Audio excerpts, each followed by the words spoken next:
Hello, everyone. Thank you all for being here. So, what I want to do today is that I want to expand on something I sent in my email, which was about understanding the peaks and the valleys. The bridge to the new earth is made up of experiences that will feel like there were peak moments and there are valley moments.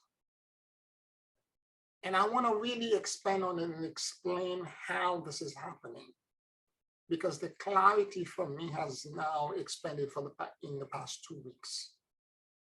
Again, the landscape and where we're going is unknown. We're truly in the final frontiers, and it's a question of feeling your way through it. As we are going toward the new earth, the horizon and whatever that landscape looks like, we have to slowly unravel and expand our awareness by letting go of our expectation as far as 3D is concerned into some unknown emerging awareness that is coming from this space. What do I mean? What do I mean by high and low, or peaks or valleys? The peaks are made up of days of unbelievable high energy, exuberance, radiation, and a sense of wellness and goodness that radiates from all around you. And for me, more specifically, I can feel it from the ground.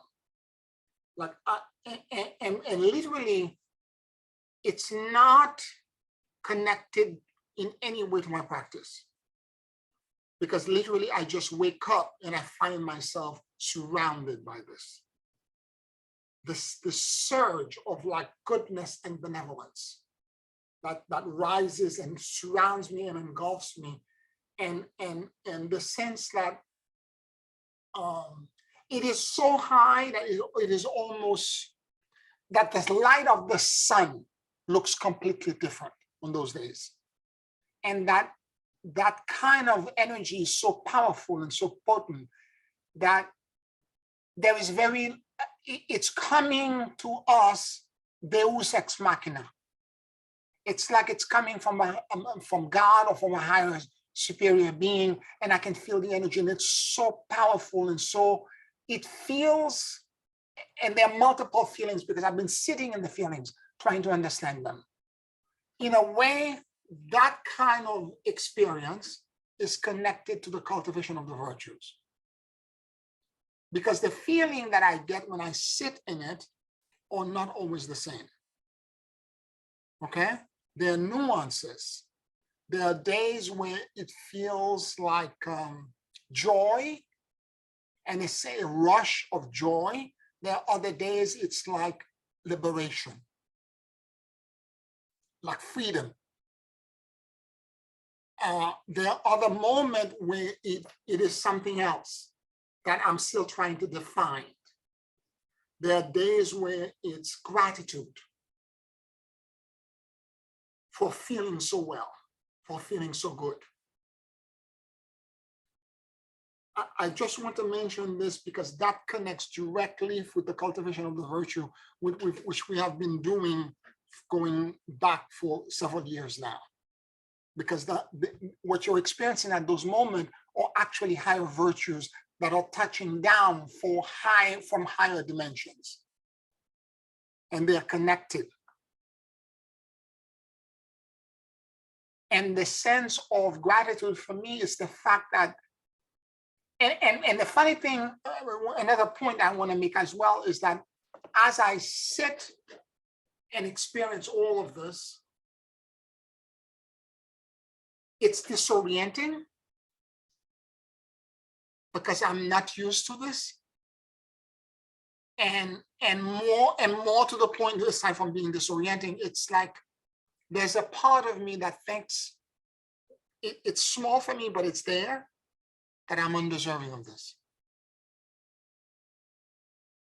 Because it's so good. Okay, I would remiss by not saying this, but there's a part of me because it's not like I did a deep meditation and a practice and I felt this way. I felt this way before, but it takes hours to get to it because I have to remove, let go, surrender, and get, I have to do a whole bunch of stuff to get there. This is something that I literally wake up and I find myself in.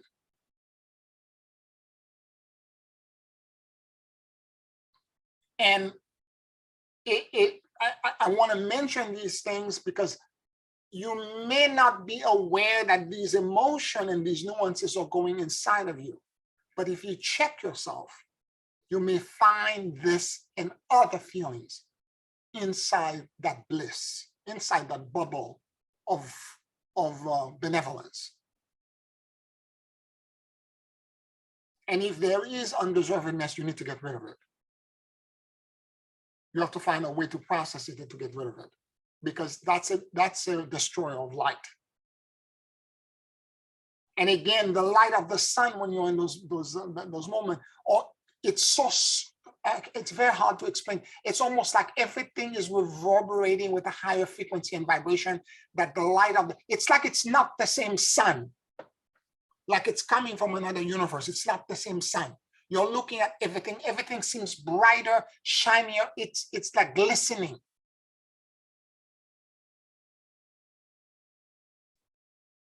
And this is not fifth dimension and beyond. This is only the bridge to it.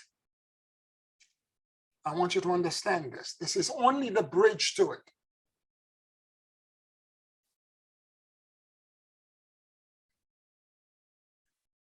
Now, connected to this is the fact that after this peak, you will eventually experience the valleys.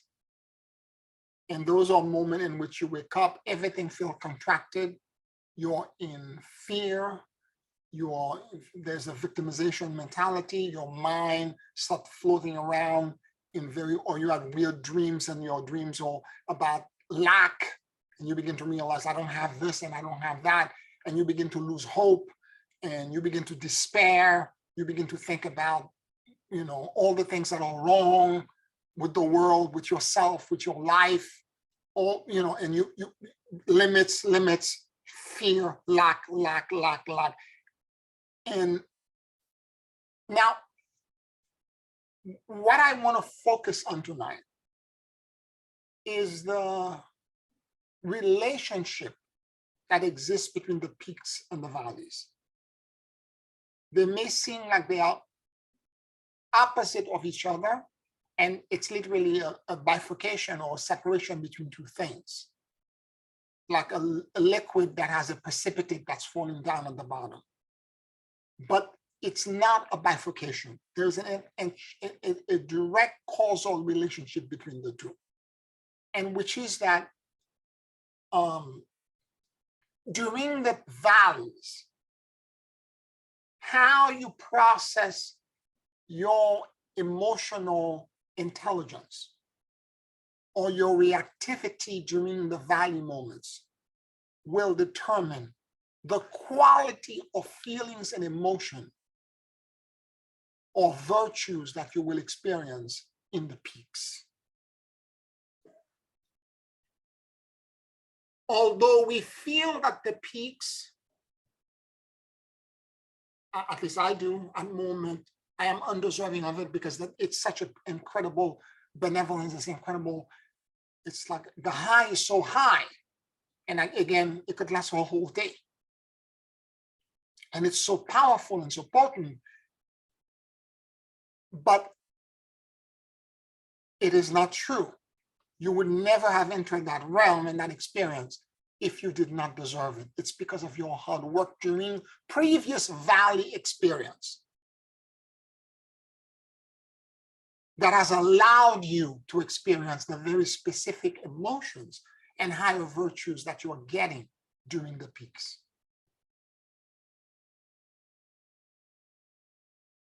I hope the nuance is becoming a little bit clearer now, because I want you to get this.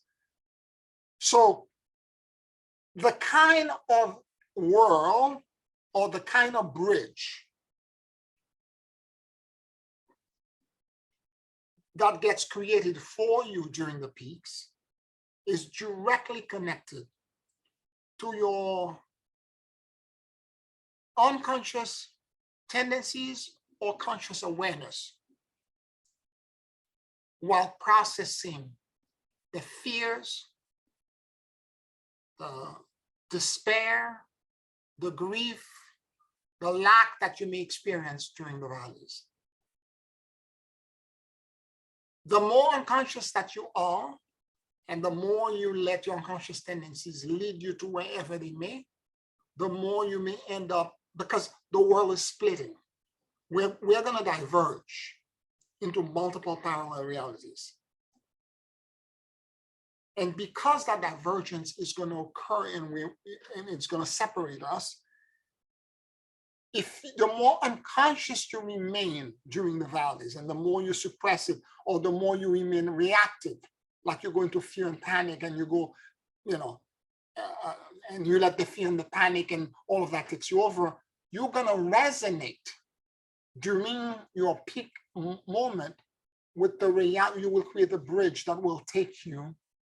And if you keep repeating this over and over again, the bridge will become more and more solidified. It's like pouring concrete. Slowly it will cure. If you keep going to the same place over and over again, what's going to happen is that you will attract yourself the world or the reality of fear and xenophobia. That's where you're going to go. Although your soul may understand something else, but because you're being spiritually lazy and you're not doing the work of trying to be awake and saying, I'm having a big emotion at this moment, I am feeling X, Y, Z, okay? And this is fear, this is victimization, and this is big. If you're conscious about what's happening at the moment and you actually process it correctly, the denouement and the resolution that comes from this will actually benefit you by creating the bridge to something else. Because the valleys are actually the learning module that will make us make the right choice. And it's not just one experience, it's a multitude of experiences. How many, I don't know. It depends on how stubborn you are and how hard-headed you are. Because the more you refuse to listen and you refuse to pay attention to the details that are going on, the more you will have problems. The experiences will keep repeating, giving you more and more opportunities for you to know that I need to surrender into trust. I need to surrender into faith. I need to understand. And I shared with you last week this whole experience about when I'm in those states where, particularly now with the Mars and Jupiter configuration, there's a part of me that could, with my words, I could murder people. And I have to be very careful when I'm in that state to not say anything. And trust me, there are the universe is giving me lots of opportunities to learn that lesson. The lesson in silence, of processing things internally without saying a word. Because the words are flying in my head and I know if I need to say, and the instant is like, no, swallow the key. Close your mouth, swallow the key, don't say it.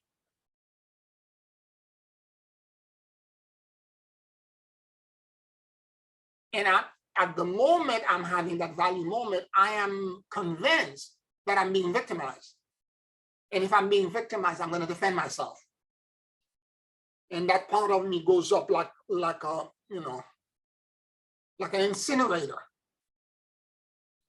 I'm going to vaporize you for what you did to me. And I have to remember, no care. This is reactivity. This is perception. You need to have that. To some level, there might be a 20% chance that some part of it you're being victimized as well, but you cannot have this conversation right now because you're too emotional and too reactive. You're gonna say something that you're gonna regret. Hold your reaction. 1, 2, 3. No, it's a test. Hold your reaction. Do the opposite.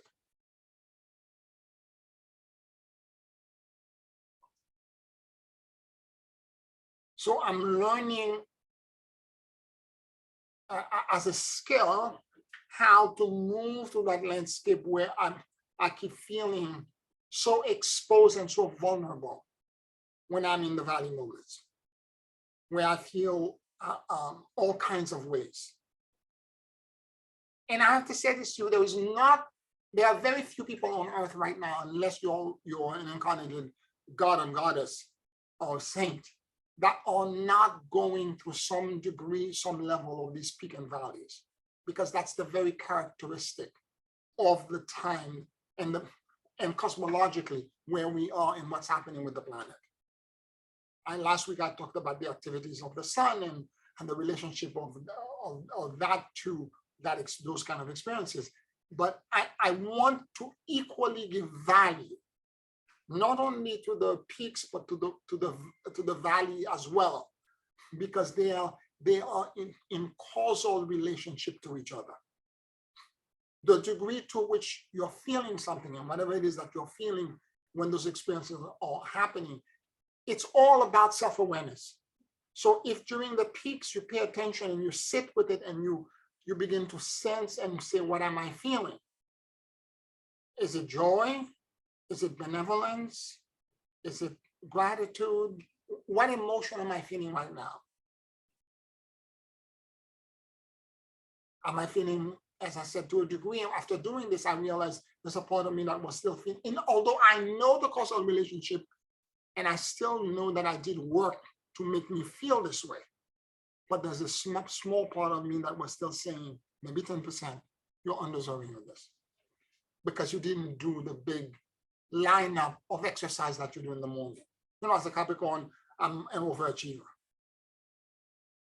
What about all the stuff that I always do in the morning to climb Mount Kilimanjaro? And why is it so easy? And the funny thing about it is that a lot of time when I go on the waterfront to my meditation, I go in and I try to do my normal lineup, and spirit goes to me, Pierre, you don't need to do any of this. It's already done. Just enjoy. It's already done. You're already there. Why do you want to go down the mountain when you're already at the peak? And this is something that I have to learn to accept. That if I'm already there, I don't need to go back down and stuff, when the universal breath, the dantian, when these experiences are happening, the energy is so high that I'm already on top of the mountain. I'm surrounded by ascended being. I'm surrounded by energy that has frequencies that are so high, but they are divine. But there are parts of me that don't want to accept it. Now, this is a candid and honest conversation. And I'm trying to, because from both ends, we can err by not accepting. So I'm learning a lesson in acceptance when this high energy comes in. Because by not accepting it, you can find yourself in the wrong world, in the wrong reality.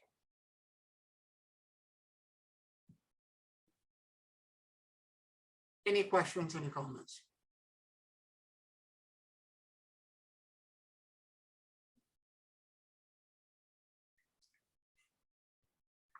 Well, Pierre, I have to say that what you're saying is mirroring exactly what I've been experiencing and thinking about as well. So just a little backgrounder, this is the 2-week period leading up to Monty's passing. And a month ago, I was in a valley, not knowing how I was going to get through this time. I meditated and I prayed and I asked God to help me through to emotionally be strong through this time. And lo and behold,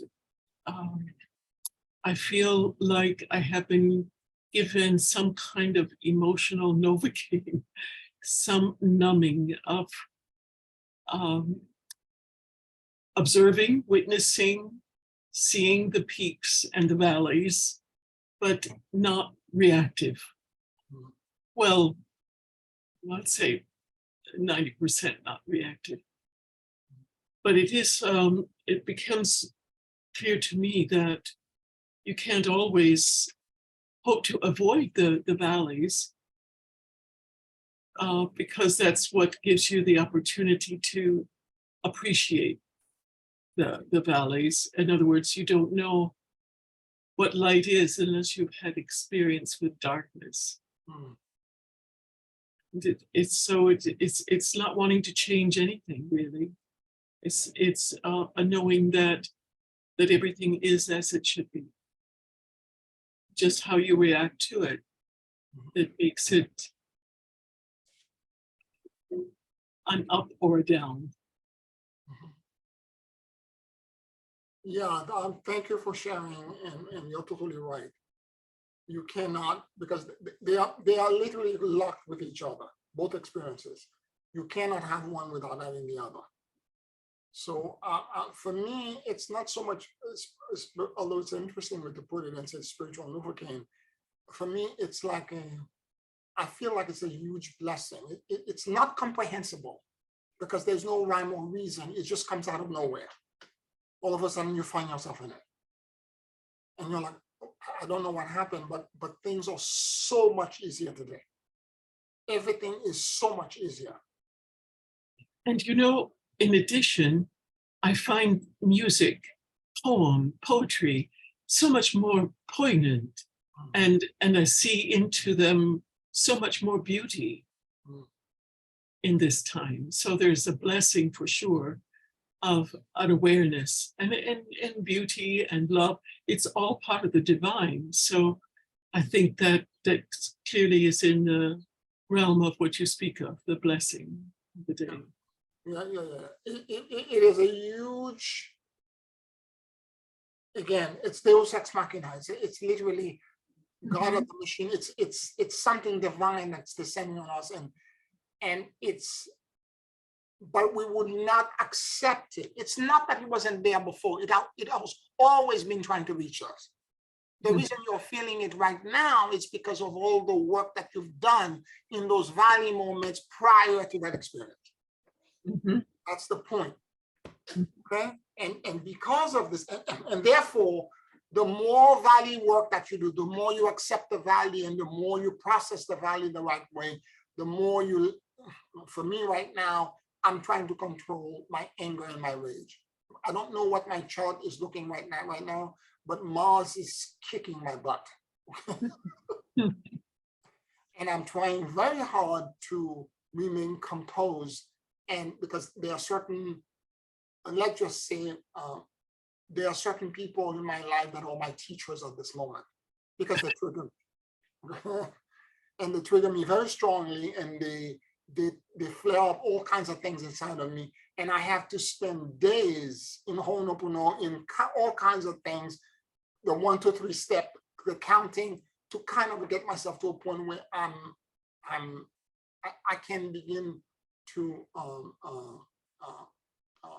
de-escalate the energy that the surge or the desire to defend myself, and because I'm feeling victimized, and the pit bull that's inside of me.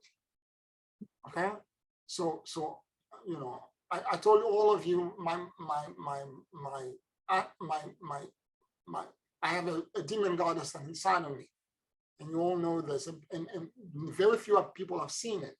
But when she comes out, she takes no prisoners, and she destroys just for sports.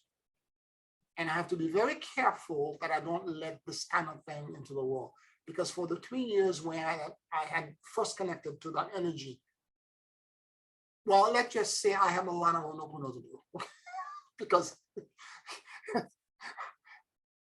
it was just, she's very entertaining to all my friends. I mean, she walks in and she destroys everything. She's smart, she's sharp, and she goes for the juggler, and it's all words. It's all with words.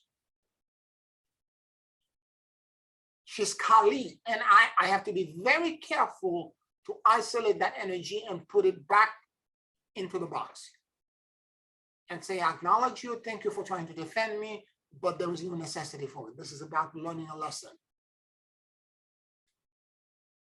And so for me, that's a big trigger at this moment. And I have to realize that when experiences are coming for this person or that person, I'm like, okay, they are my greatest teachers right now. And whatever is coming from them, I have to filter it differently than from other people, because they're triggering me so strongly that I have to pay attention and become awake. And in your case, it may not be a person, it may be a situation, it may be your health, it may be all kinds of other things that creates that kind of trigger.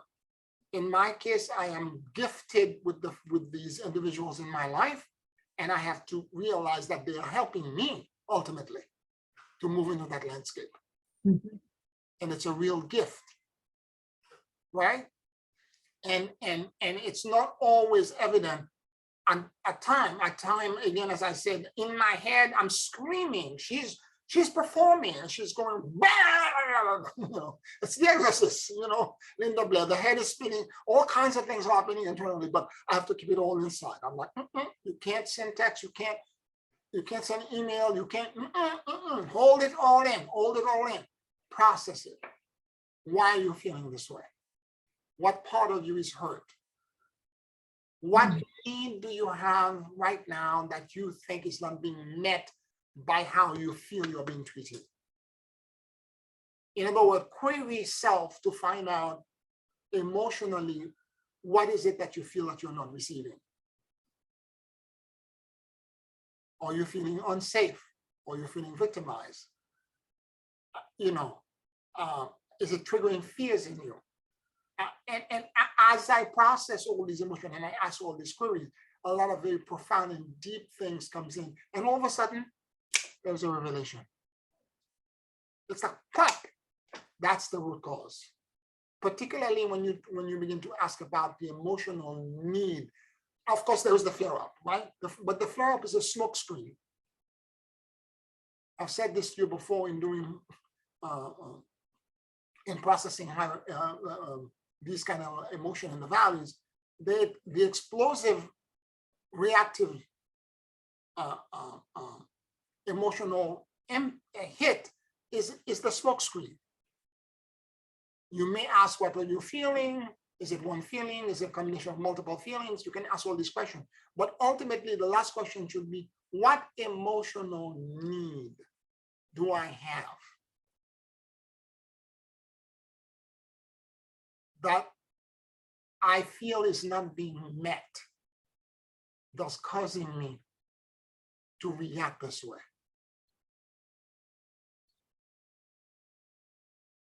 And typically, you may have to do it a couple of times and like a different day, do it again, it will unpack. Because a lot of time, it's not just one need. There could be several needs, 2 or 3 needs. And then all of a sudden, it unpacks. You're like, oh, this is what's missing. So that's the weakness in your spiritual psychology that's causing you to perform, to go emotional and to go, cuckoo. And the identification will then, in many cases, be part of the resolution, at least a big part. yes, Knowing what it is will help resolve. Absolutely. And sometimes the need is so profound and so basic and so big that there are times I'm like, okay, I don't know how to solve this, because some of the needs are epigenetic. Like I discovered things that were connected to my visibility that came from the way I was raised by my mom and my grandmother, my great-grandmother, and it's epigenetic. And I realized this stuff is so big that I don't have, it will take me multiple lifetimes to unravel this. And so what I do at that moment, I pray to God. I said, God, Spirit, this is too big for me. I don't know how to undo this. help me. Help me. This is the second step, the third step, sorry, in AA. Realize that your addiction is bigger than you and ask your higher power to take it away from you. Ask God for help, however you perceive God to be.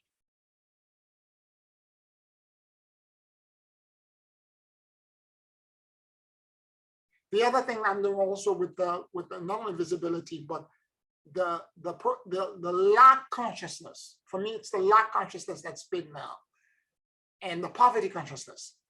So again, connected to my family. As I said, when I was growing up, we middle class. I went to private school.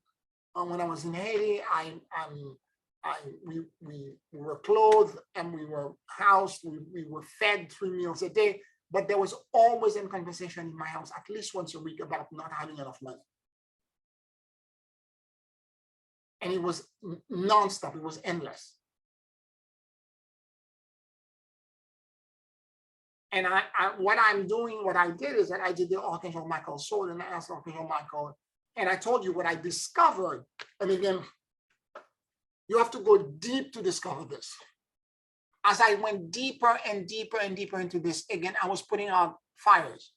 This event, that little fires. And as I went deeper and deeper, I discovered, wait a minute, there is a master awesome that's invisible in the background that's creating all this chaos.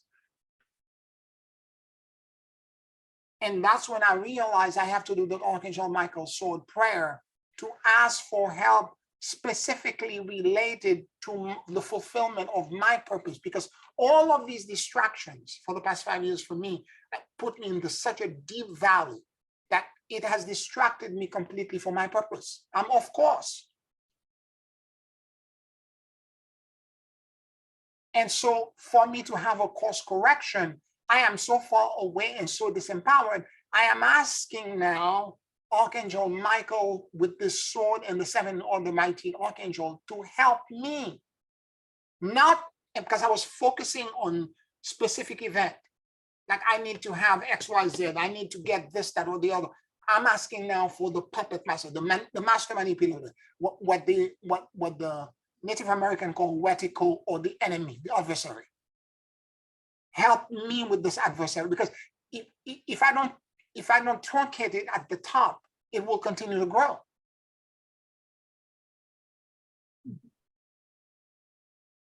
And so as I did this, I'm doing this, I'm doing multiple cycles of this because it's big.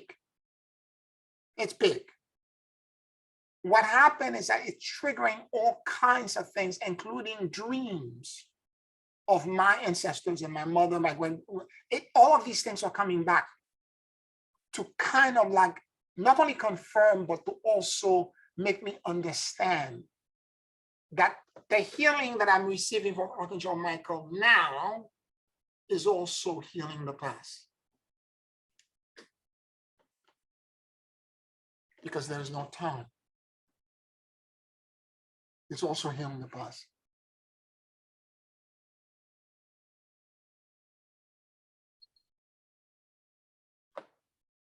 So the focus that I'm having at this moment is to try to use the valleys. This is where you can really make a difference and really make a selection to where you're going to go.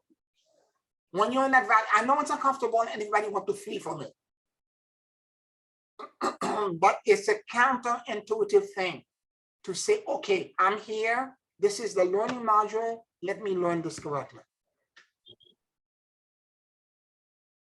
But you know me as a Capricorn, you tell me something is difficult, I will apply myself and I will do the best that I can. It's not that I desire to remain in that space, but I know if I make the right choice, if I use this opportunity, it will be so fruitful for me. I will reap the biggest harvest. When I'm in the peaks, I'm gonna go even more higher. The energy will be even higher.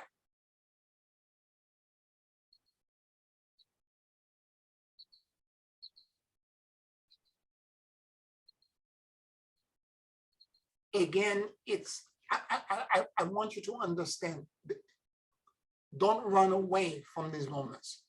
I know they're difficult, but the difficulty and the resistance is your teacher.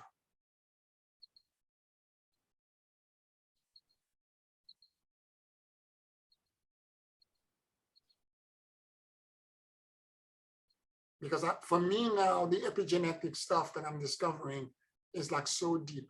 And the funny thing about my epigenetic on my mother's side is that 5 generations back, the family was multimillionaire. But by the time of my great-grandmother, they were completely poor and destitute. They had nothing.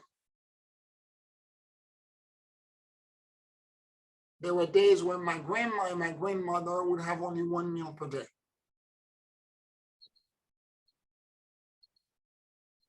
When my great-grandmother was, her grandfather was the multimillionaire. I mean, she was living in opulence. She said they used to throw food out to the pigs because when they cook the food, they put too much oil or too much whatever in. And I don't want this.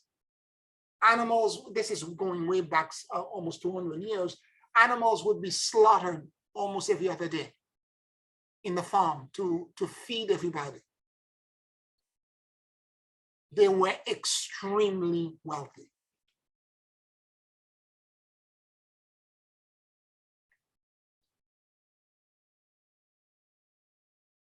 But it's not what I'm connected to. Rather, let's put it this way. I am learning now to bypass whatever happened to my great-grandma to connect back to my ancestor even further back, because he's connected to the right vibration of abundance. Do you understand what I'm saying? So I'm learning to bypass, to heal all of this and to bypass it and to connect to him, because he's the one that was in a completely different consciousness.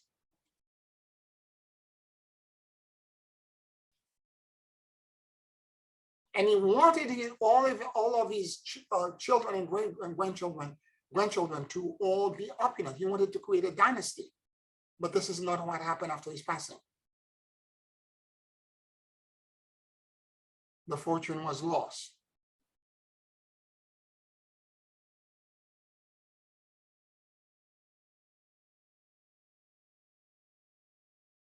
And therefore, the mentality, he raised them with that kind of awareness where, remember I was telling you last week that I knew someone and I thought he was an alien because the way he talked and the way he manifested money was so strange to me.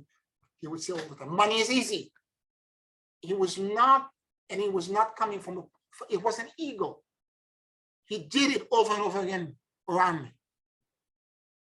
Whatever money that he needed, it doesn't matter what the sum is, millions or $10,000 or $5,000. If he needed it, like this, in a matter of a week or two, he would have it.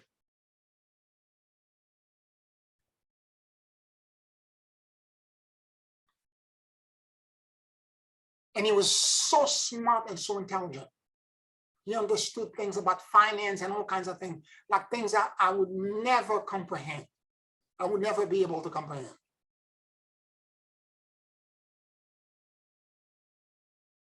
But he was hooked up to something else. A connection to Lashmi and to abundance and to prosperity that was so innate in him that he would attract it automatically. There was no under-reservedness in him. There was no sense of lack. There was none of that existed.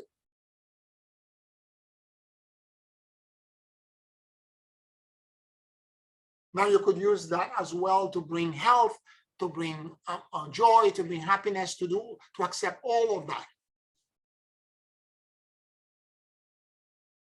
Now I have to tell you that when I'm in the peaks, I can feel a connection to prosperity as well. It's not just energetic that connects only to a sense of benevolence and joy. And there's a connection also that I am deserving of receiving abundance in the world in all kinds of ways. That also is there, very strong.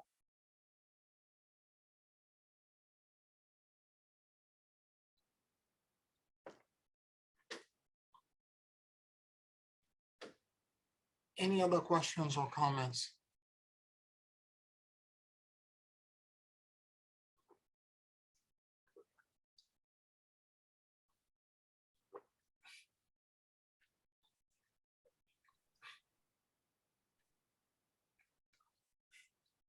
All right.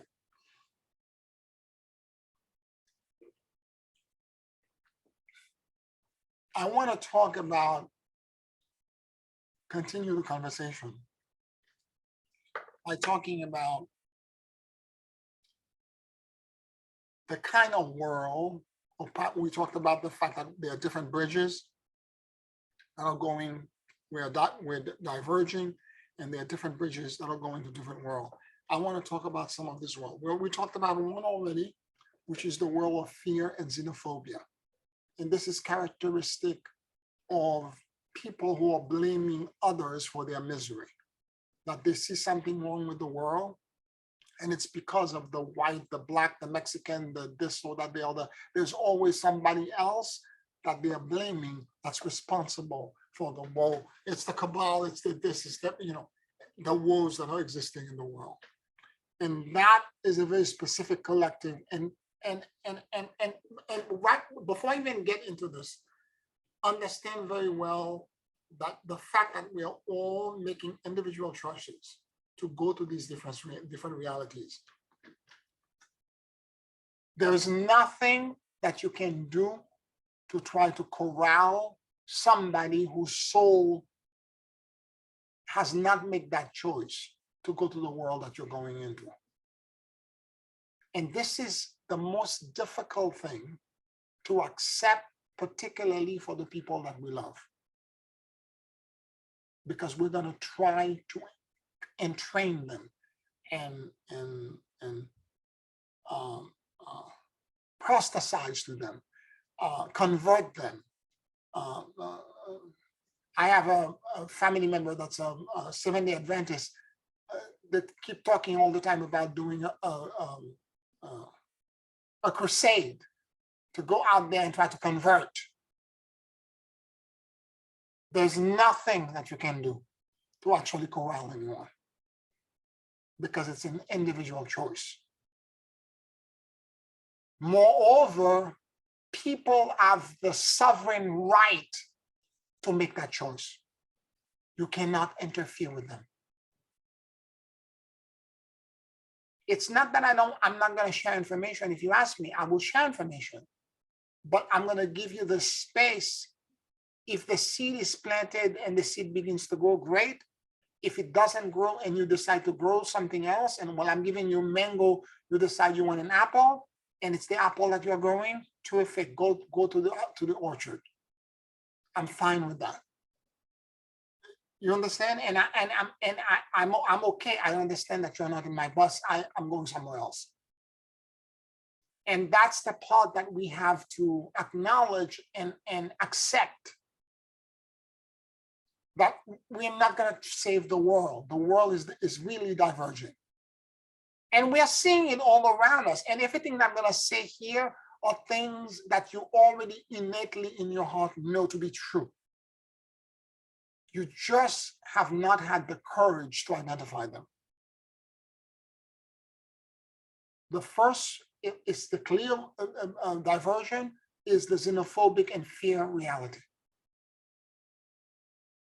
The second is the repair and the fixing of the 3D reality to a version of the world that we see acceptable to ourselves. In other words, it's not about vibration, it's not about frequency, it's not about emotional intelligence, it's about government, it's about changing the banking system, it's about legislation, it's about law, it's about justice, it's about that, and only things that are in the 3D, but still patching the brokenness as the 3D reality gets broken more and more and more, is to try to keep patching it to make it work. It's a continuance of the 3D by keep patching what will show up as fundamental flaws in that reality. There are lots of people with good heart who are activists who are, and this is what they're doing. They don't realize they're doing this. What I'm saying is that the new earth is not just about the laws and the legislation in the world. It's not that it's not necessary exercise. It's necessary, but I understand in my core, it's not just about that. And I need to evolve past that. It's not about me going and demonstrating and saying, change this and justice for that. And that part is necessary too. But it's not just that. It's about me making certain kind of that inner processing so that I can open myself up to the awareness of vibrationally what else is out there.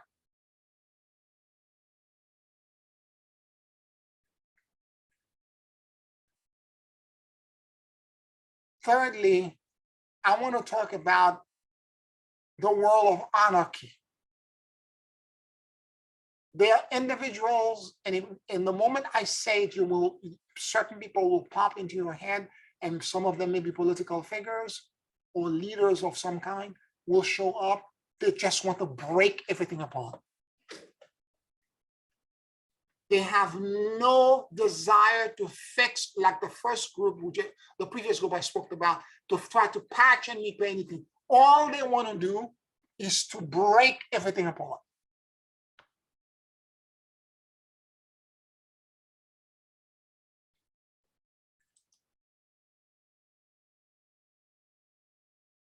And these people are very, again, they are not, they're terrified. In a way, they are not,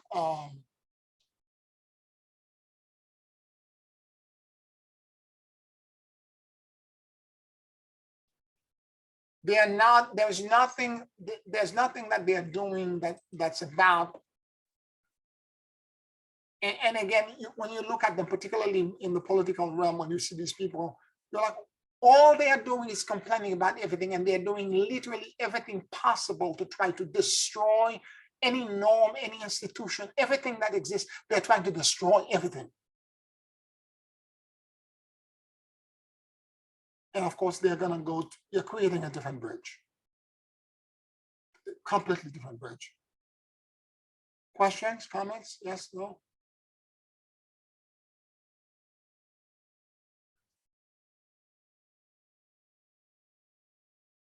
I'm not hearing you, Janice. Sorry, I didn't want to interrupt you, but since you stopped, I will ask. If I'm understanding correctly, people who are fighting for a better world, not fighting as in a war, but who are not accepting the tyranny or the injustices of a system that is being imposed and that stand up against it. Are they in the second bridge, the repair and fixing? Yes. So rather, because they are not accepting, they are not understanding, because I spoke with many of these people, they refuse to do emotional intelligence work. They literally refuse. I remember speaking to somebody that has a big center here in another state, and I spoke with him, and he was like, no, I'm not doing this work. No, I'm not interested. well, is there a way then that they should, with emotional balance, what's the word, not balance, neutrality, continue their efforts for change, or just accept what is and learn to inwardly not be upset or offended by it? Okay, the best way I can describe this is that all of the paths, the different world that I'm talking about, all of this is leading, and I'm going to mention a few more, all of them ultimately are leading to one thing: the complete liberation of consciousness. But some of these paths have taken a major detour. And in this instance, because these people are not or resistant, they think it's all about outwardly picketing and social justice and doing all of that. And this corporation, it's not that it's not necessary, but in addition to that, you need to also understand that there is an emotional impact. The reason this corporation existed in the first place is because we were not emotionally aware enough, and we co-created and contributed. There's a part they are missing. Do you understand? And that's the problem. So they are not seeing that part, and a lot of them are not interested in that part. And some of them have literally told me to my face, when I brought this up in conversation with them, I was completely unaware there was a separation. I thought they were part of my team. They were on my bus. And when I realized that they were not interested, I realized, well, they're on a different bus. It's not that they are bad people, but they're taking, they're taking a detour to get to the same place. I think ultimately they will get there, but it's not the path that I'm taking. Gotcha. Thank you. Yeah. So, of course, we have what I call the surface spirituality world, or in my own more colloquial language, the bubblegum spirituality world. It's the people who are using the lingo and are saying they're doing the deep work, but it's all lip service. There is no real deep effort. The way we're going in day 10 and we're really doing it's all on the surface. It's for show. It's like the Pharisees of the Bible. It's for show and for demonstration, and to claim and to own so many crystals, to sage, to do all the ritualistic surface and ceremonial things, to have drums, to have all of the stuff that but it's all external. There is no real in-depth effort to truly lift consciousness out. And there is more a belief in psychic abilities and powers in that realm. They are just concerned about enhancing their psychic abilities and powers, and not about the liberation of consciousness.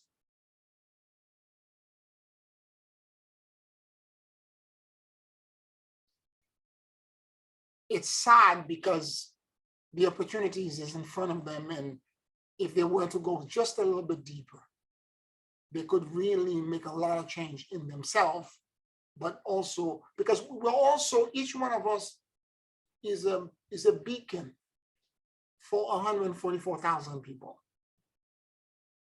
We are entangled with that amount of people. Because if they were to change and really transform themselves, they would take a whole community with them. Consciously or unconsciously, they would radiate that light to them, or that entrainment.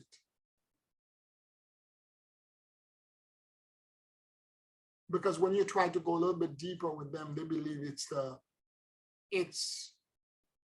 karma, it's the crystal. They use all the right language. It's because of the astrological charge. It's the this, it's that, all the right language. But there is no real in-depth in saying, okay, I'm taking responsibility and control for my own agency, and therefore I need to do X, Y, Z. I need to. It doesn't go that deep. It doesn't go to that depth. And that's the part that's sad about this.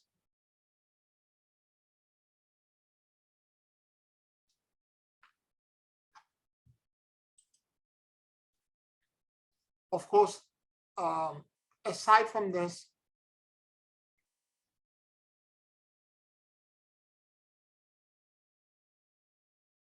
you also have what I call the world of chemical and emotional bypass. And in this parallel world, we have a bunch of individuals or whole community that are not, that are trying to find a hack or a bypass or shortcut to doing all the hard work that we are doing right now. And they do this by either taking actual chemical, synthetically composed, or taking medicine to expand their consciousness and to jump over what would take quite a little bit of time for us to go deep into, to have an inner deep revelation. But I can guarantee you that when you do that path, you jump over all of this and you get the realization that you have, because in a lot of cases, these people are still looking for more hack, more bypass, more chemical, more, etc.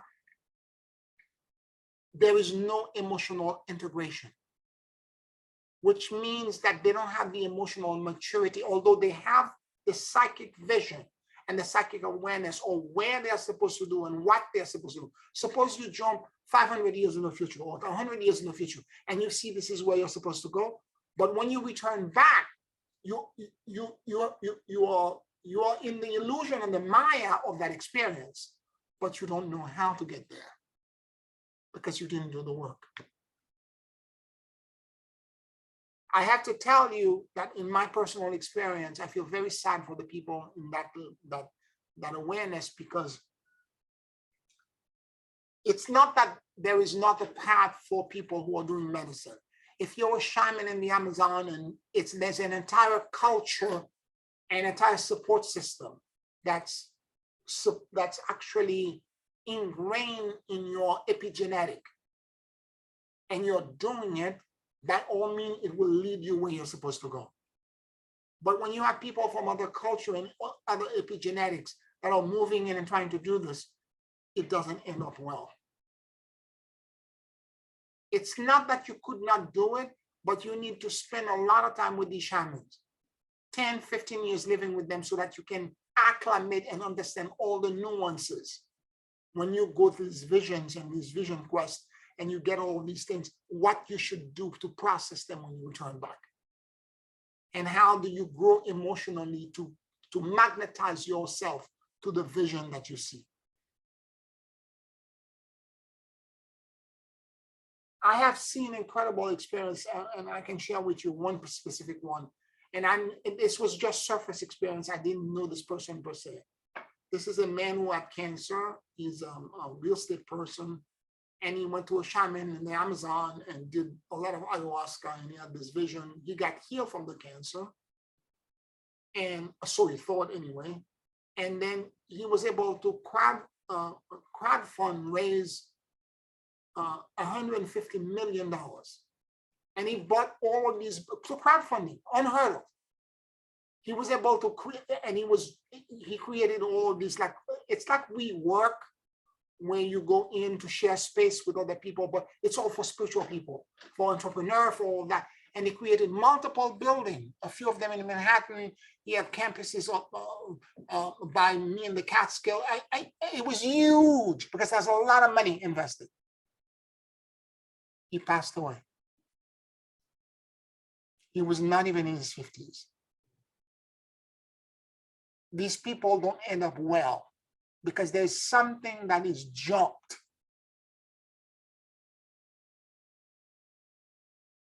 In other words, the undeservedness, which is the fundamental resistance that we are all struggling with, which is the bread of shame or undeservedness. No one can escape this. No matter how strong the medicine is and how many vision you have, no one can escape this. You need to do the work.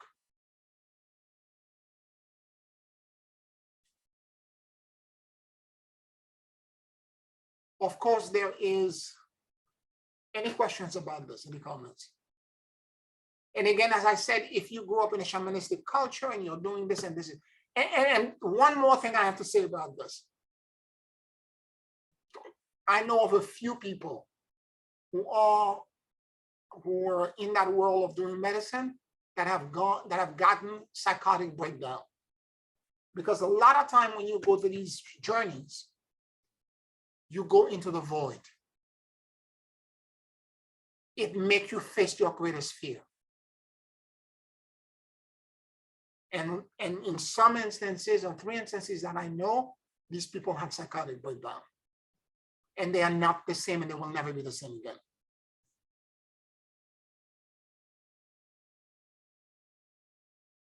And again, there is a whole culture among millennial and Generation Z that are seeking these experiences because this is what they know. Instant fame with Instagram or all these mass media thing, they're seeking, they're constantly trying to find a hack, a way to do something easy. This is why Chat GPT is so popular now. It's a way to write a whole book and do all of these things without doing it. It's a hack. This is why AI and all of that, is so prevalent now. So I wanted to talk about that world. And this is also a great segue to lead me into the next parallel world, which is the parallel world, what I call the bio-enhanced parallel world, where literally being physically chipped with electronic or AI enhancement. It's the future that a lot of people will choose for the same reason of the previous collective, which is to bypass. But instead of doing it with chemical, they're going to do it with bioengineering, with electronic insertion, implants and engineering.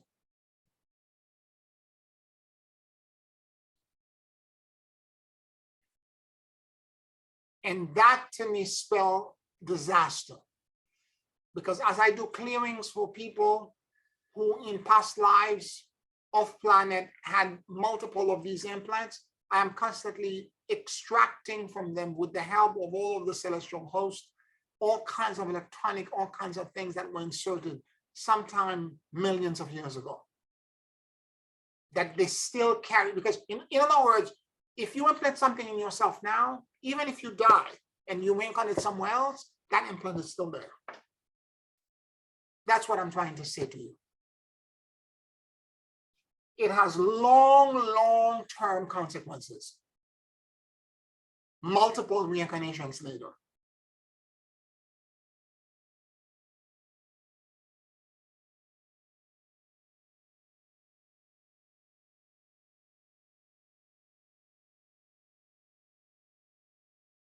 I want to also, any questions about this so far? About any of these different worlds, parallel worlds.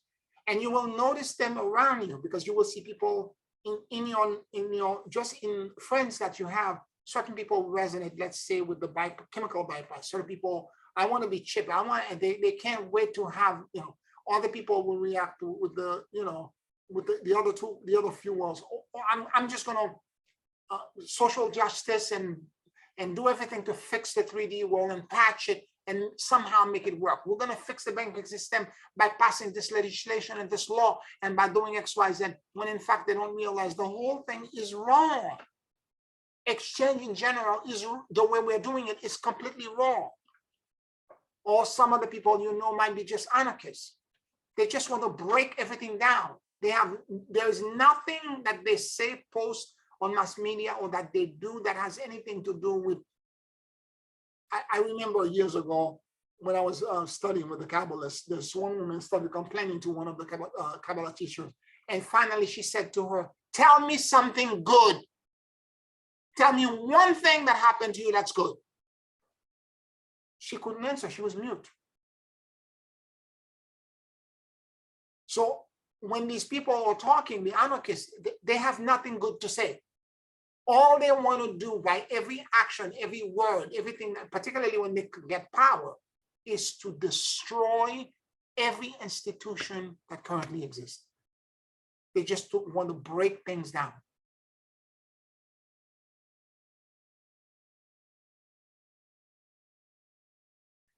And again, you may know people in your life that are that way.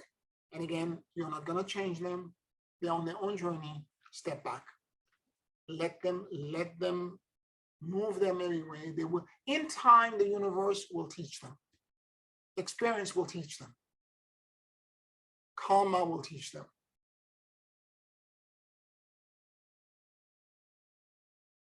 The next world, the next parallel world I want to mention is the parallel world of the hedonistic parallel world.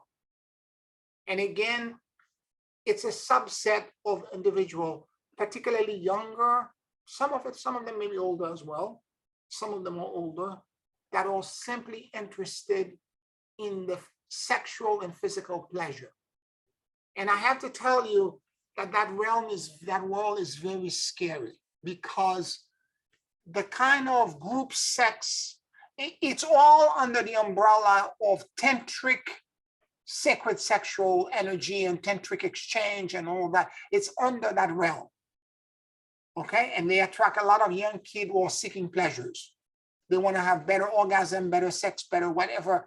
And they're talking about Kundalini this, Kundalini that. What a lot of people are not understanding, Kundalini is not the art of good sex. It's the art of celibacy. Because the ultimate aim of someone who does Kundalini is to become celibate. In other words, you take your own sexual energy and orgasm, you bring it back into your crown chakra, and you actually expand it into having enlightenment. That's the ultimate aim. And they are not looking for that. And these experiences, and I know a lot of people in that collective, and I've never been to their event, but there's a lot of hearsay from many people who have participated that I know of. And the way it works is that they do all these orgies where, first of all, you get recruited. Not everybody get the opportunity to get invited on these things. And it's typically very wealthy individuals who have incredible retreats that have been catered. They are all catered. And they bring all these shamans and all these people to create ritual. They bring all these sex therapists to come in to talk about consent. They do a lot of stuff. In other words, it's like slide presentation, workshop before the orgy actually happens. There's a lot of things that they present and how the rules and how this is supposed to operate. And the shaman ritualize this by saging and invoking spirit and doing all of these things to kind of like welcome and create a so-called safe and sacred space to do this. And then the orgies happen. And in the meantime, they have chefs, they have all these staff that are cleaning, that are doing all of that stuff. I know people who used to cater for these events. I had students who used to cater for these events. So I know what I'm talking about. I can tell you one thing. The people who go to these events are now coded to a dark hedonistic energy. They're being coded.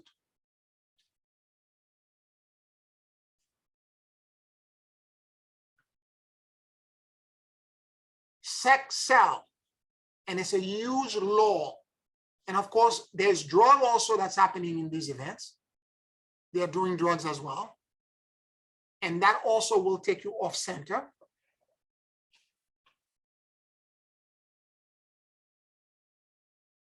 Now, this doesn't mean to say, just because I've identified them as the separate world, that someone could not be, let's say, in the chemical and emotional reality, and also be involved in the hedonistic reality. They could overlap. Do you understand what I mean? That they could be doing both things at the same time. And at some point, their soul will make a choice. This is where I'm going. But right now, they are dabbling in both realities together. And they could be at the same time an anarchist. Or somebody could be attracted to the fear, victimization, and xenophobic world, and at the same time be an anarchist. You see what I'm saying? They could overlap.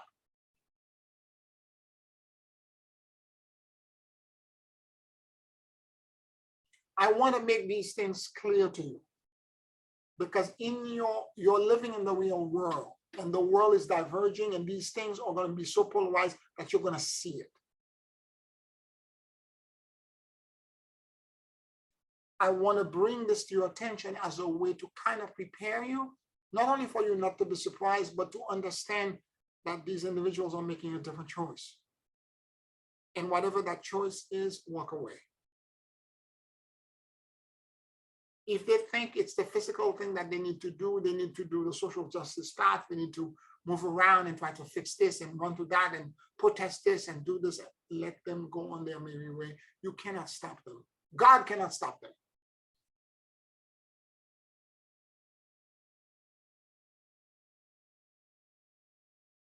Because that's the way they feel they have to remove their shame and their undeservedness.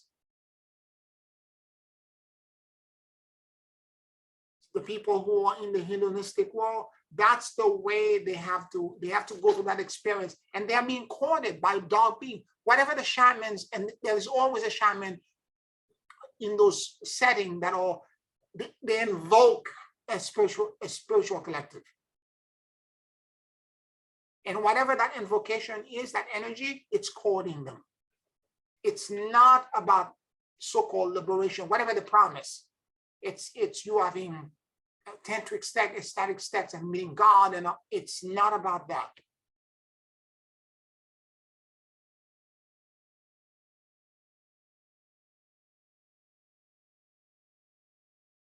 I know half of what I'm saying right now in the past 20 minutes now is highly controversial, because there are people who would cancel me and attack me for saying this, but it is the truth.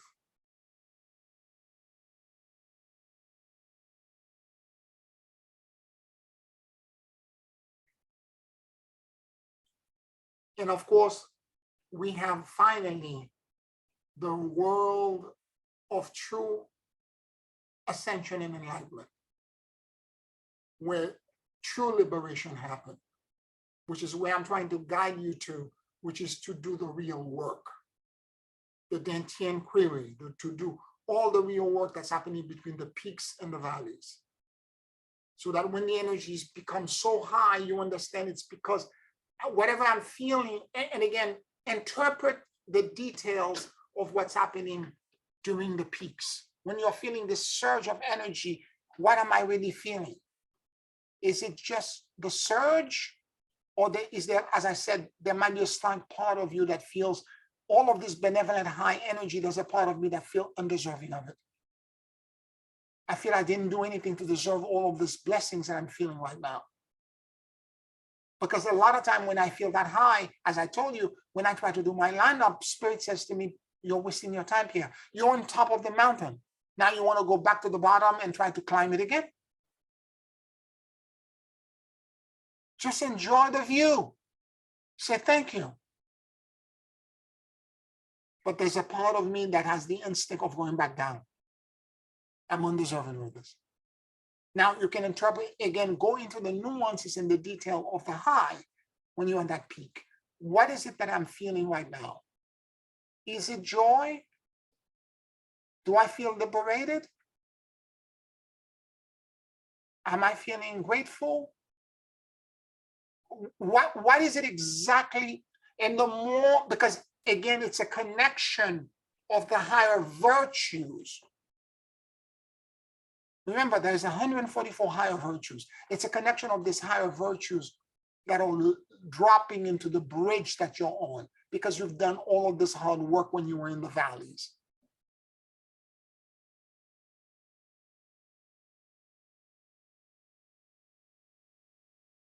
And therefore, when you're in the valleys, don't try to get out of it too quickly. Spend your time to query and ask the deeper question. Aside from the feelings and identify the feelings, the biggest question I think everyone should ask once you get past your Dantian and do all this work, what is the emotional need that I have in my life right now? that is causing me to emotionally be this reactive? What is the need? Maybe the need is that you feel like you're trying to control. Maybe the need is that you're trying to, you're perceiving lack. Maybe the need is, I don't know, whatever it is that's showing up, you're feeling victimized. That's what you need to fix now. And the way you fix it in some instances, as I said, I sometimes it feels so, there's so much work to be done. It feels so difficult. I have to pray to God and ask God, take this cup away from me. I can't do this alone. This thing is too big. It's step number 3 in AA. When you are presented, when they added, and for me, the sponsorship and step number 3, or probably the to my mind, or the things that are the most potent in why AA 12-step program work.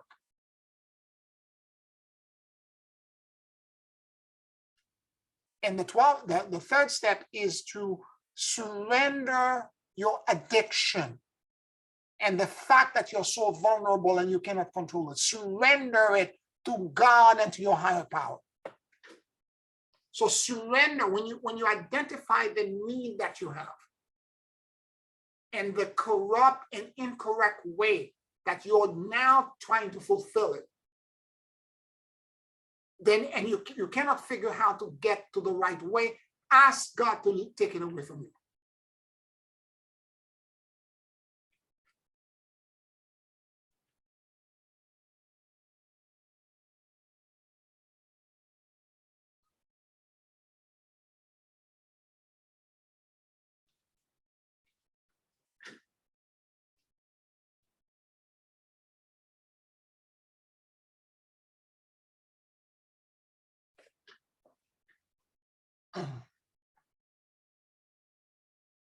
Any questions, any comments?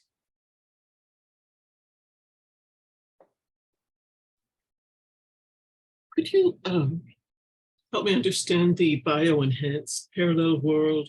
What kind of implanted chips are we talking about? Like bionic physical enhancement strengths or Yeah. Elon Musk has a company called Neuralink. You can Google it. They are non-humanly testing. It's been approved by the FDA to put chips in people's brain to try to connect so-called paraplegic to their legs so that they can begin to walk. It's literally an implant in your head. Oh, but for a healthy person, normal healthy person, is there some kind of? This is the beginning. Oh, I see. This is the beginning. This is the doorway. This is where they're kicking the doorway. They're going to knock it down. This is the beginning. And ultimately also AI will interact directly with human consciousness. As it stands now, there are several people. Here was the other thing as well. There are several people that were working at Google. This is over a year and a half ago, not even recently. Recently, there was a paper that even Elon Musk and all these people have signed that saying we should put a pause on the development of AI because the possibility of misuse of AI is tremendous. Some employee from Google last year quit Google and whistleblowed by saying Google's AI is sentient. Wow.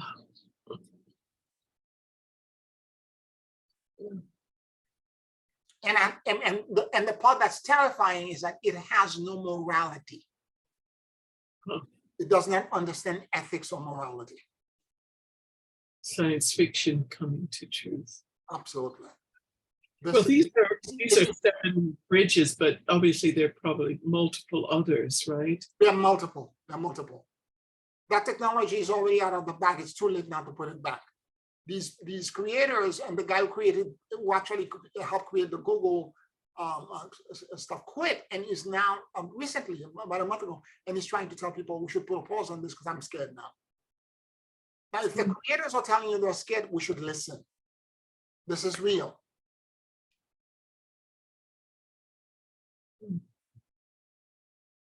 It's the Matrix, and it's Arnold Schwarzenegger's The Terminator, where the AI becomes so sentient that it tried to blow up the world and fought with humans because it doesn't have morality. So all of these different bridges will wind up resolving in that new world reality for them, right? That is, it will split, it will diverge. right. So for those of us who are doing all the work in the true path of real enlightenment and liberation, we will diverge from all of that, and they will diverge and they will go on their own path, and again, the part that's going to be difficult is that we're going to leave people that we so-called love or care for our entire life because they are not on our bus. They are not with us.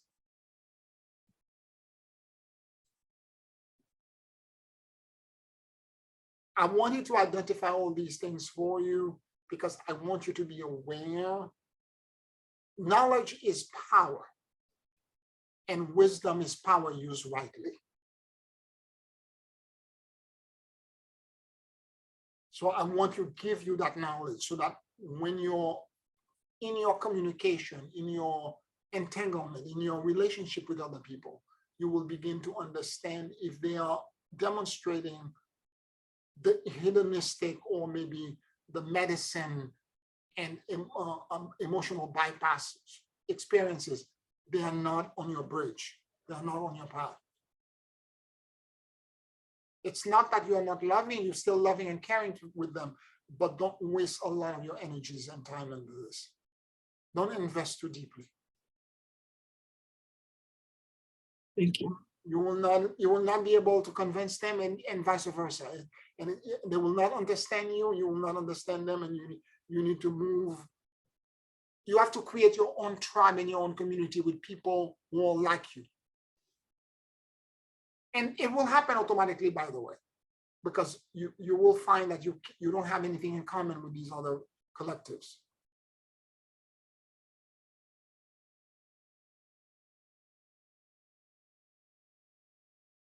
All right, let's take a 5-minute break and then we'll do the closing meditation. 5 minutes.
Take a very deep and slow breath.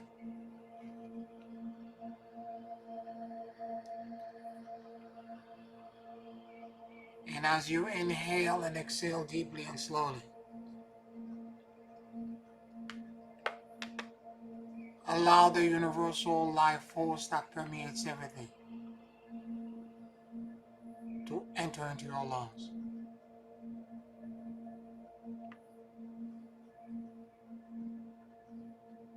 Keep breathing deeply and slowly.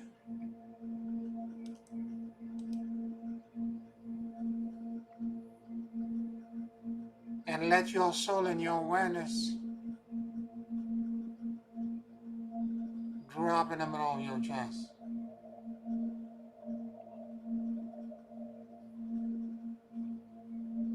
Please forgive me.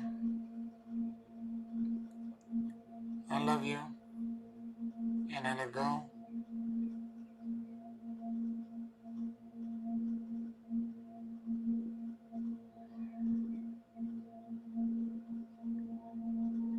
Please forgive me.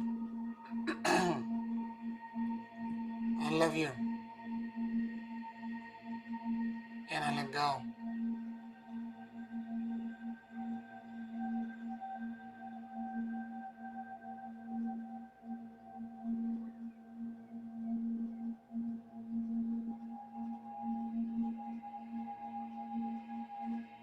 Let your mind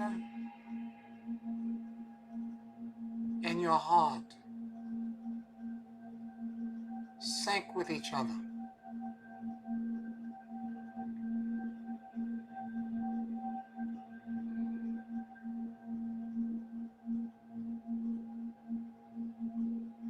Keep breathing deeply and slowly.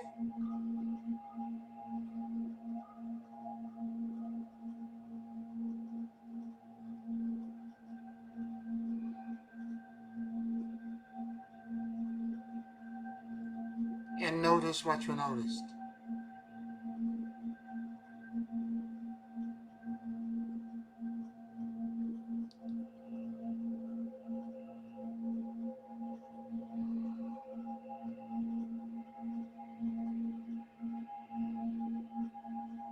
Allow your heart and your mind to be in coherence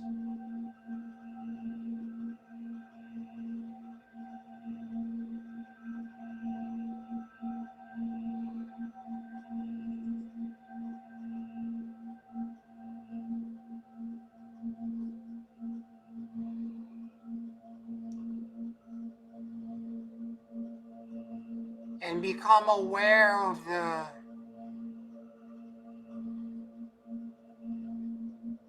360 degrees expansion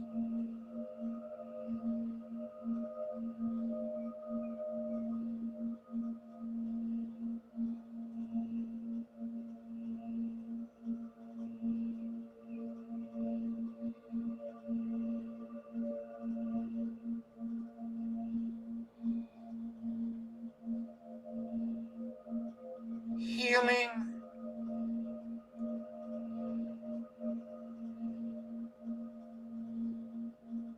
repairs,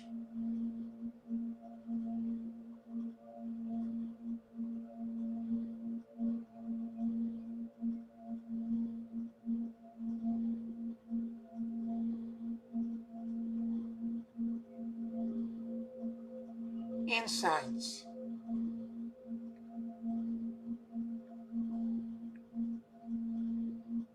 and liberation.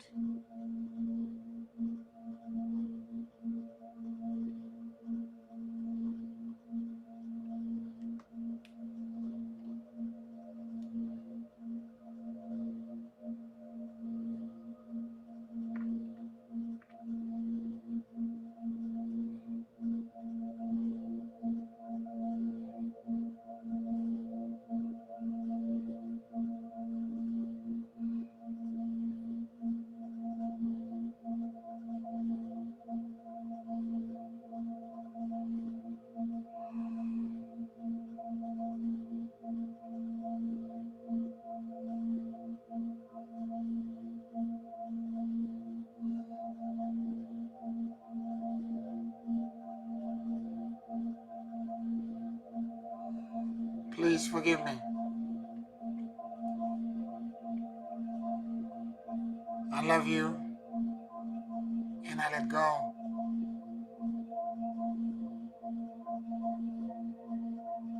Please forgive me. I love you, and I let go.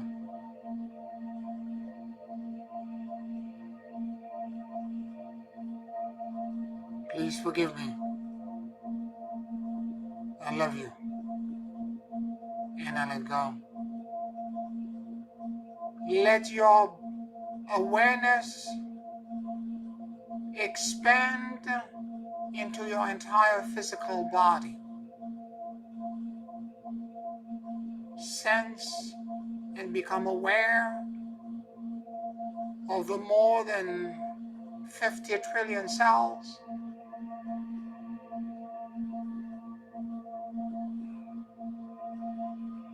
in your physical body. Please forgive me. I love you, and I let go.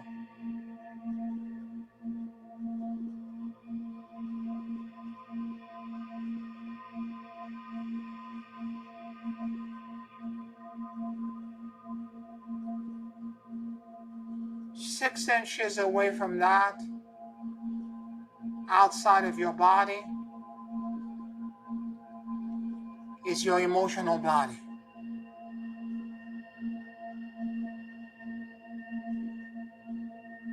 Become aware of your emotional body.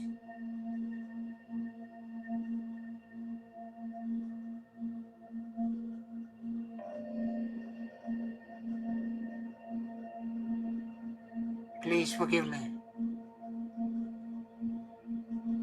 I love you, and I let go.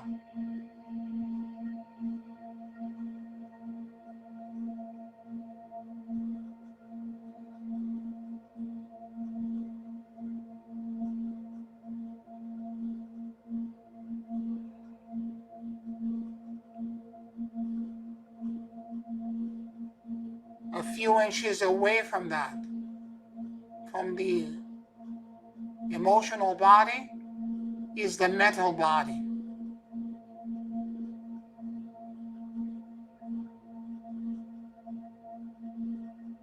Just keep breathing deeply and slowly.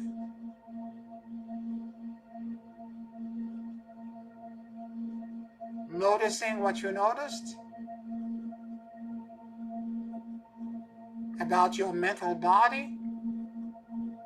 What kind of information that this body has for you.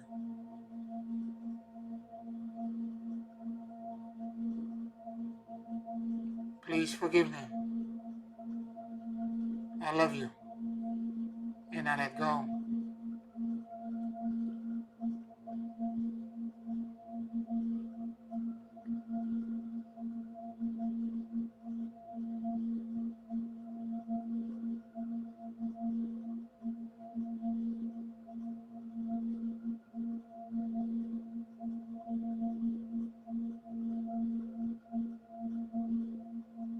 A few inches away from that, from the mental body, is your spiritual body.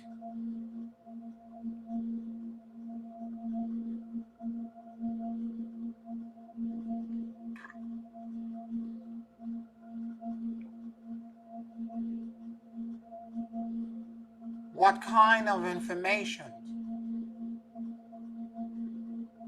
liberation, insight does your spiritual body have for you?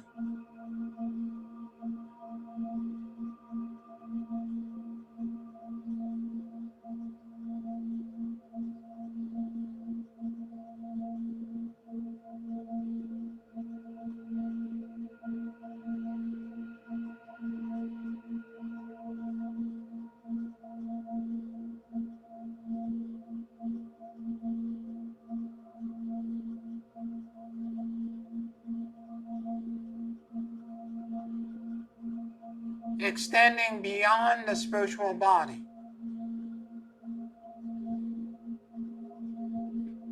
is the atmic body.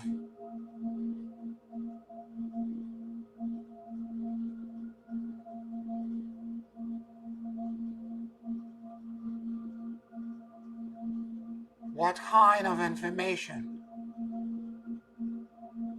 insights, breakthroughs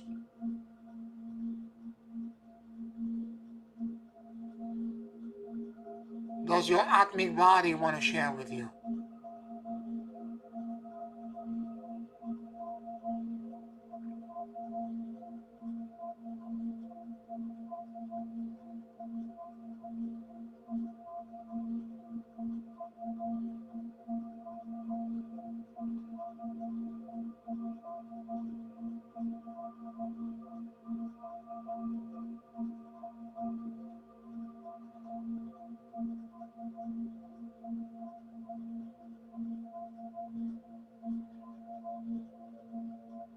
Beyond your atmic body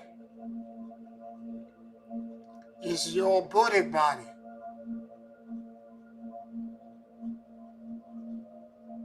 Let your consciousness become aware of your Buddhic body.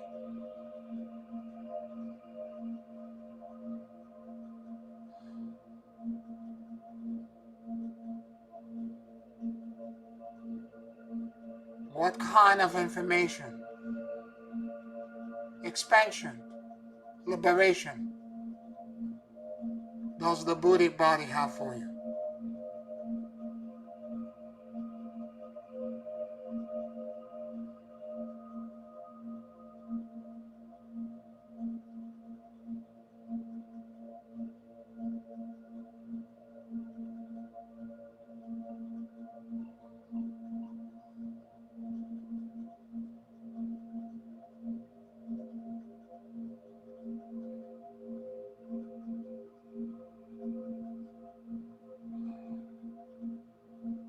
Beyond the Buddhic body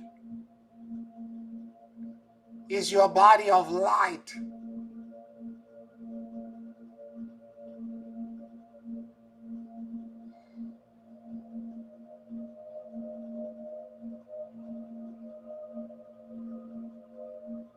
Let your entire awareness be connected to this point and threshold into the throne room of God.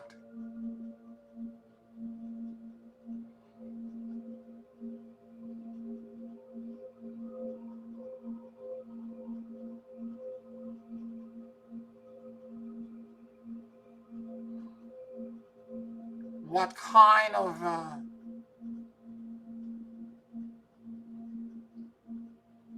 insights, breakthroughs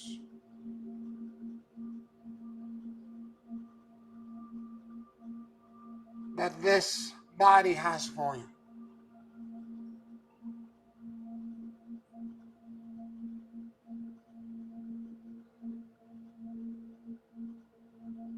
I release all attachments, fears, and control. And I surrender into the great emptiness and endless luminosity.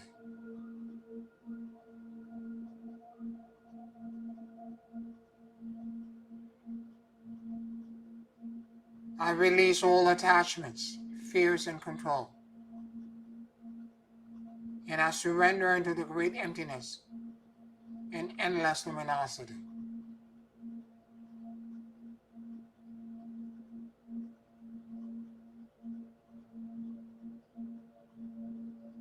I release all attachments, fears, and control. And I surrender into the great emptiness and endless luminosity.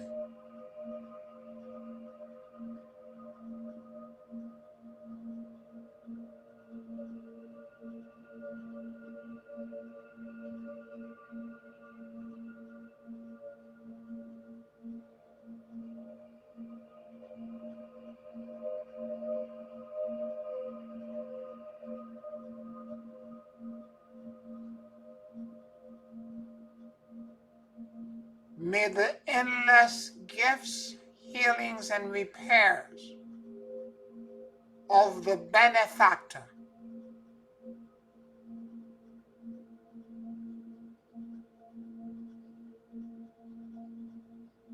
pour down upon me an endless flow of abundance, of kindness, of prosperity,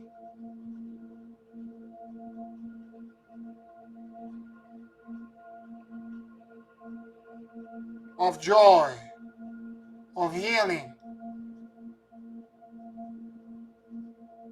and of repairs.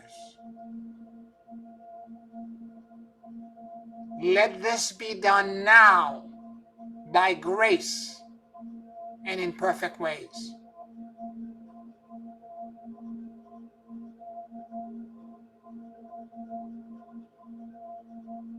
By your command and your decree, I am fixed, designed.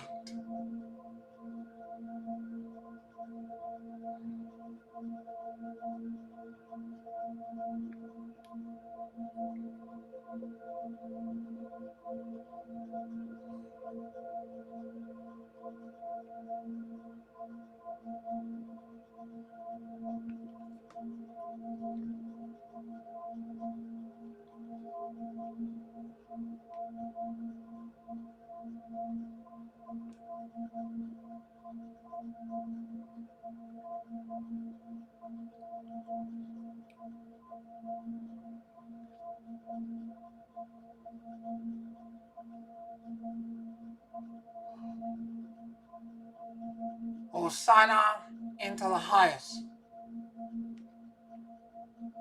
Hosanna into the highest. Hosanna into the highest. Take a very deep and slow breath. And whenever you feel ready, you can open your eyes.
How you all feeling? Hard to come back. Yeah, it was beautiful. You're welcome. Thank you. You're welcome. You're welcome. I want to thank all of you for listening to me tonight. I hope this was insightful and helpful for you in your work, and that it will help guide you even better on the path, on the correct path. I call this path the straight owl path to God, the path that we're taking. It's direct. It will take you exactly where you need to go without meandering too much. Anyway, I want to thank you all for your support. If you're listening to us on Patreon, if you're on YouTube, like this video, subscribe to the channel, and I'll talk to you all next week. Blessings to all of you. Deep, deep love. Is next week the 4th of July weekend? It is. It is. In 2 weeks. We're off next week. In 2 weeks. Okay. Yes. Yes. In 2 weeks. Thank you. Thank you. Blessings to all of you. Deep love. Good night. Good night. Love you. Bye-bye. Bye.